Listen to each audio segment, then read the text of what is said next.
জামাত ইসলামী কার বিরুদ্ধে আন্দোলন করছে, কেন আন্দোলন করছে, এটা আসলে আমাদের কাছে বোধগম্য নয়। প্রথম কথা হলো যে আমরা আপনার ঐকমত্য কমিশনের প্রথম মিটিংটি হয়েছে জুন মাসের 2 তারিখে।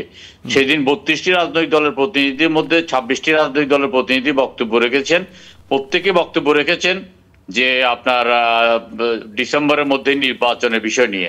কিন্তু কোন রাজনৈতিক দলে কিন্তু আপনার পিআর পদ্ধতি নিয়ে বা পিআর এর বিষয় নিয়ে কোনো আলাপ আলোচনা করেননি।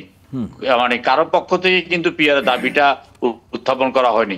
পরবর্তীকালে আপনার যখন আমরা 20টি এজেন্ডা নিয়ে আমরা কথা বলছিলাম, এই 20টি এজেন্ডার মধ্যে দিয়ে পিআর পদ্ধতিটা সেখানে ছিল না, এবং জামাতে ইসলামের পক্ষ থেকে আপনার পিআর পদ্ধতিকে এজেন্ডাভুক্ত করার জন্য কোনো রকমেরই কোনো দাবি তোলা হয়নি। আমরা প্রায় 2 মাস যাবত সেখানে আলোচনা করেছি। সেখানে কিন্তু নিম্নকক্ষে পিআর এর ব্যাপারে জামাতে ইসলামের পক্ষ থেকে একটি শব্দ উচ্চারণ করা হয়নি এবং কোনো দাবি উত্থাপন করা হয়নি।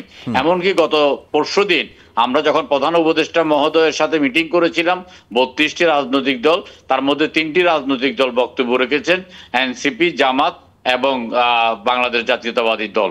কিন্তু আপনার জামাত ইসলামের পক্ষ থেকে সেখানে পিআর নিয়ে কোনো দাবি তোলা হয়নি এবং পিআর পদ্ধতি নিয়ে কোনো আলোচনা করা হয়নি।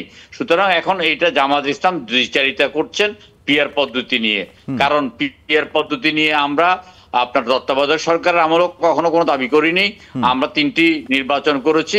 পরবর্তীকালে গত 15 বছর একটি সুষ্ঠ অবাধ নির্বাচনের জন্য তত্ত্বাবধায়ক সরকার দাবি করেছি, সেখানেও আমরা পিআর এর কোনো দাবি আমরা উপস্থাপন করিনি। না, তাহলে সেলিম ভাই এটা বলুন যে আপনি বলছেন যে জামাত যে দ্বিচারিতা করছে, এর পিছনে কারণ কি?